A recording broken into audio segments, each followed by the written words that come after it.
안녕하십니까. 어쩌다 책입니다. 오늘 소개해드릴 책은 21세기를 위한 21가지 재언입니다. 재언이 유발 하라리, 옹기니 전병건, 출판사는 김영사입니다. 그럼 책을 보겠습니다. 우리는 지금 엄청난 두 가지 혁명이 합쳐지는 지점에 와 있다. 한편으로는 생물학자들이 인간 신체, 특히 인간의 뇌와 감정의 신비를 해독하고 있다. 동시에 컴퓨터 과학자들은 우리에게 유례없는 데이터 처리 능력을 선사하고 있다. 생명기술 혁명과 정보기술 혁명이 합쳐지면 빅데이터 알고리즘을 만들어낼 것이고, 그것은 내 감정을 나보다 훨씬 더 잘 모니터하고 이해할 수 있다. 그런 다음에 건의는 아마도 인간에게서 컴퓨터로 이동할 것이다. 지금까지 접근 불가였던 나의 내부 영역을 제도와 기업, 정부, 기관이 이해하고 조작하는 것을 일상적으로 접하면서 자유의지에 대한 나의 환상은 산산조각 날 가능성이 높다. 이미 어느 분야에서는 이런 일이 일어나고 있다. 우리 삶에서 가장 중요한 의료결정을 내릴 때 근거로 삼는 것은 아프다거나 괜찮다거나 우리의 느낌 혹은 주치의가 내리는 식견 있는 예측이 아니다. 우리 몸을 우리보다 훨씬 더 잘 이해하는 컴퓨터의 계산이다. 수십 년 내에 빅데이터 알고리즘은 끊임없이 입력되는 생체 측정 데이터를 토대로 우리의 건강을 쉴 새 없이 모니터할 것이다. 우리가 몸에 어떤 문제가 있다고 느끼기 훨씬 전에 빅데이터 알고리즘은 독감이나 암, 알츠하이머 같은 질병이 발병하는 그 첫 순간부터 감지할 것이다. 그런 다음 우리의 독특한 체격과 DNA 인성에 맞춰 처방된 적절한 치료법과 식단, 식이요법을 추천할 것이다. 지난 몇 세기 동안 자유주의 사상은 합리적 개인에 대한 엄청난 믿음을 키워왔다. 개개인을 독립적인 이성적 주체로, 그리고는 이런 신화적인 창조물을 근대사회의 기초로 삼아왔다. 민주주의는 유권자가 가장 잘 안다는 생각 위에 서 있고, 자유시장 근본주의는 고객은 언제나 옳다고 믿으며, 자유주의 교육은 학생들이 스스로 사고하도록 가르친다. 하지만 합리적 개인을 과신하는 것은 실수다. 탈민주주의 사상가들과 페미니즘 사상가들은 이 합리적 개인이야말로 상류층 백인 남성의 자율성과 권력을 찬양하는 서구의 국수적 환상일 뿐이라고 지적해왔다. 앞에서 지적했듯이 행동경제학자들과 진화심리학자들은 인간의 결정은 대부분 이성적 분석보다는 감각적 반응과 어림짐작식의 손쉬운 방법에 기초하고 있다는 사실을 증명해왔다. 우리의 감정과 어림짐작은 석기 시대를 살아가는 데는 적합했을지 모른다. 하지만 실리콘 시대에는 한심할 정도로 부적합하다. 합리성뿐만 아니라 개인성 또한 신화이다. 인간은 스스로 생각하는 경우가 드물다. 그보다는 집단 속에서 사고한다. 아이 한 명을 키우는데 마을이 협력해야 하는 것처럼 도구를 발명하고 갈등을 풀고 질병을 치료하는데도 부족이 힘을 모아야 한다. 교회를 짓든 원자폭탄을 만들든 비행기를 띄우든 어느 한 개인이 그 과정의 모든 것을 알지는 못한다. 호모사피엔스가 다른 모든 동물들보다 경쟁에서 우위를 보이고 마침내 지구의 주인이 될 수 있었던 것은 인간 개인의 합리성이 아니라 대규모로 함께 사고할 수 있는 전례 없는 능력 덕분이었다.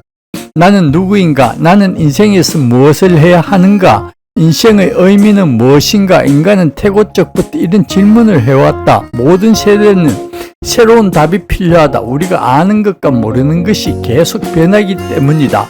오늘날 과학과 신, 정치와 종교에 관해 우리가 아는 것과 모르는 모든 것을 감안했을 때 제시할 수 있는 최선의 답은 무엇일까? 사람들은 어떤 종류의 답을 기대할까? 거의 모든 경우 사람들이 인생의 의미를 물을 때는 어떤 이야기를 들으리라 기대한다.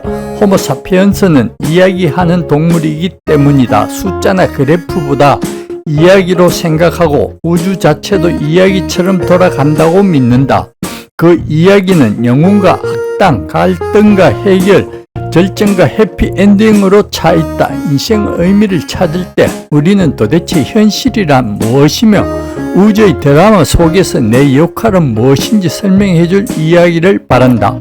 이 역할이 내가 누구인지 규정하고 나의 모든 경험과 선택에 의미를 부여한다. 의미를 갈망하는 수십억 인류가 수천 년 동안 들어온 인기 있는 이야기는 우리 모두가 모든 존재를 포괄하고 연결하는 영원한 순환의 일부라고 설명한다. 각 존재에는 그 순환에서 완수할 독특한 기능이 있다. 인생의 의미를 이해하는 것은 당신의 독특한 기능을 이해하는 것이고, 좋은 삶을 사는 것은 그 기능을 완수하는 것이다.